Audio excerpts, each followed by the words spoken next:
News 18 India पर अब वक्त है बाबा बागेश्वर धाम के पंडित धीरेन्द्र शास्त्री जी को बुलाने का। जी हाँ, ये खास कार्यक्रम आज हम यहाँ पर आज उनसे हम सवाल जवाब करेंगे, उनसे बातचीत करेंगे, उनसे हर वो सवाल पूछेंगे जो आजकल सुर्खियों में है। सवाल हिंदू राष्ट्र का जिसकी वो बात करते हैं, सवाल उनके जिस तरह से वो पर्ची निकालते हैं उसका, सवाल उनके जीवन का, सवाल उनके दर्शन का, सवाल उनकी आलोचनाओं का जो हो रही हैं उनके खिलाफ, या उन बातों का जो विवादों में चल रही हैं उनसे जुड़ी हुई सब सवाल करेंगे।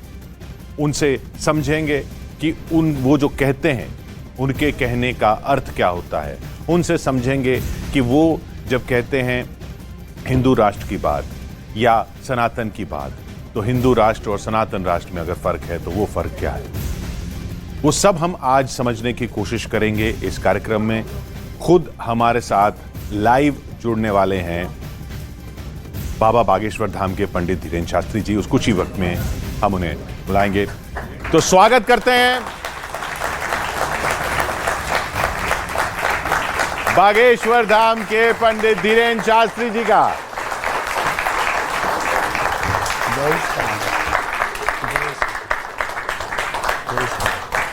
जय श्री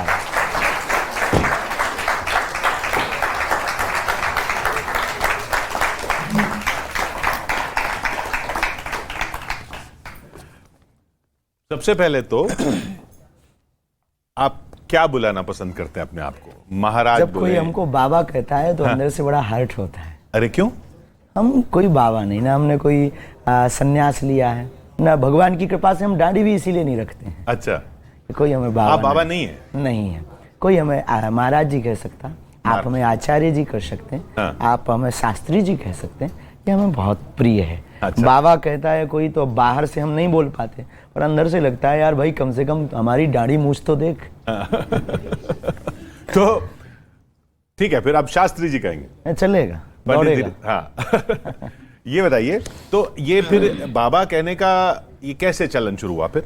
आप लोगों की देन है। अच्छा, आप लोगों ने अपनी मीडिया में बागेश्वर बाबा, बागेश्वर बाबा, जबकि बाबा बागेश्वर धाम वो धाम है, हनुमान जी का नाम है। आई एम नॉट बागेश्वर, हम तो धीरेन्द्र कृष्ण हैं, लेकिन वो आप लोगों की देन है, उस देन को स्वीकार कर रहे हैं। ये यहां पे थोड़ा शांत हो जाएंगे जी। तो सबसे पहला सवाल, आपने अब जब खुद ही कहा कि आपने संन्यास नहीं लिया है और आप बाबा नहीं हैं, तो लोग जो आपको भगवान मान के आपके पास आते हैं उनको आप कैसे देखते हैं? ये पहली बात तो ये बहुत बड़ी भूल है। हम सबको विनम्र हाथ जोड़कर प्रार्थना यही करते हैं कि हम कोई ईश्वर नहीं है, ना हम कोई महापुरुष हैं। हम अपने एक गुरु के साधारण से सेवक हैं और सनातन के एक सिपाही हैं। और हमें जो हनुमान जी की प्रेरणा और गुरु प्रेरणा से जो काम सौंपा गया कि हमें ऐन कैन प्रकारेण अपने सनातन के बच्चों को और बहनों को और अपने सनातन को बचाना है और इसकी रक्षा करके हमें पुनः भारत में सनातन संस्कृति का झंडा लहराना है। बस हम उसके सिपाही।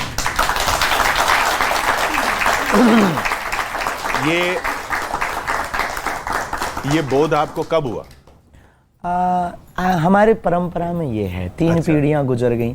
हमारे दादा गुरुजी ने 40 वर्ष तक सेवा की बागेश्वर हनुमान जी की, और दादा गुरुजी के भी दादाजी ने की। वो मंदिर हमारी पीढ़ियों दर पीढ़ियां सेवा कर रहा है। आचार्य पुजारी पद पर एक ना एक वहाँ प्रतिष्ठित रहते।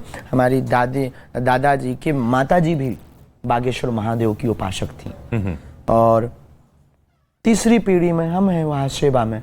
तो बचपन काल में ही अभाव का जीवन, तो कभी एक बार हमारे दादाजी महापुरुष थे, भगवत प्राप्त, हनुमान जी का साक्षात्कार था।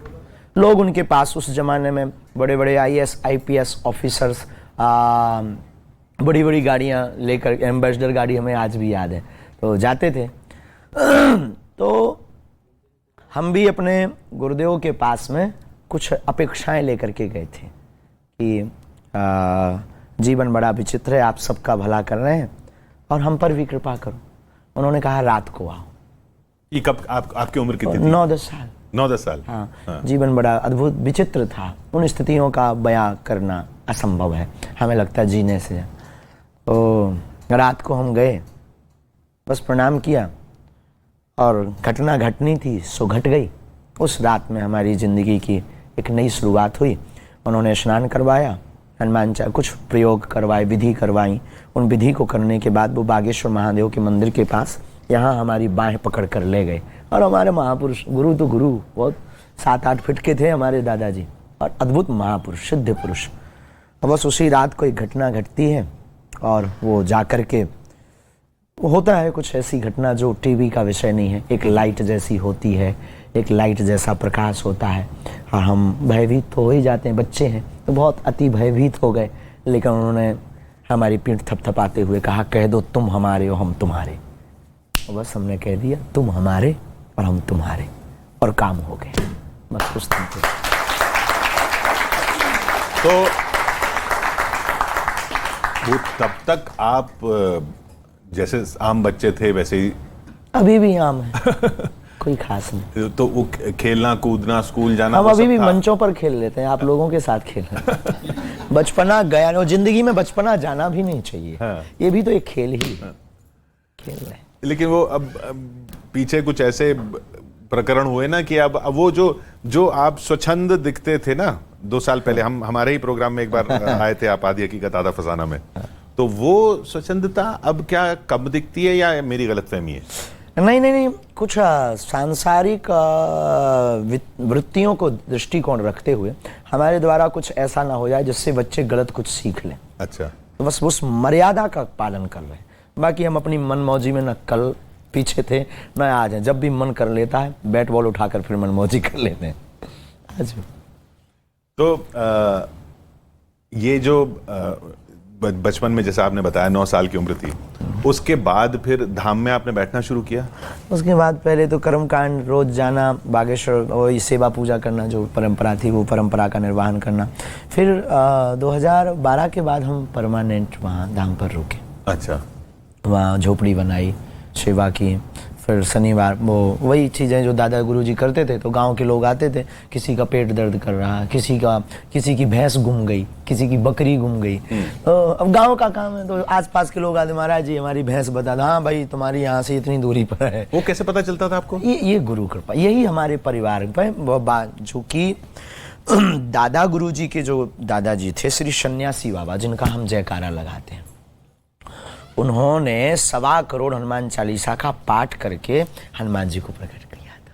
तो हनुमान जी ने प्रकट होके कहा था, साक्षात्कार करके कि जाओ इस धाम पर अब जो भी आएगा वो झोली भरकर लेकर जाएगा और तुम्हारे वंश में एक न एक यहाँ सेवा करेगा।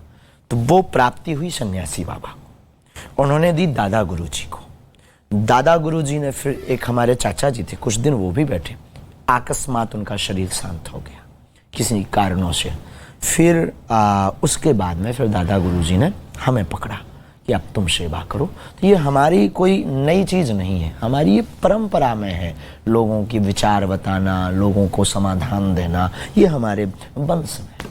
तो ये कोई जादू नहीं है, कोई सीखी या कोई जादू, ये हमारे वंश की एक परंपरा है। ये अनेक भारत में अनेक जगह है, जैसे उड़ीसा में कोणार्क सूर्य मंदिर के पास एक तामपत्र है।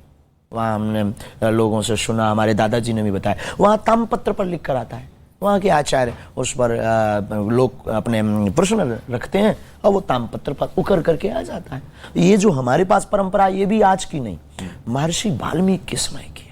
महर्षि वाल्मीकि ने पर्चे पर लिख कर रख दिया था कि आतताई रावण के वध करने के लिए अयोध्या की नगरी में दशरथ नंदन भगवान श्री राम होंगे, केवट का कल्याण करेंगे, सबरी के घर जाएंगे, लंका पार करेंगे, राम सेतु बनाएंगे और रावण का वध करेंगे। जो जो उन्होंने पर्चे पर लिखा वो यथार्थ हुआ। वैसे ही उसी परंपरा का ये दरबार है, जो पर्चे पर लिख जाता वो गुरु कृपा से यथार्थ हो जाता।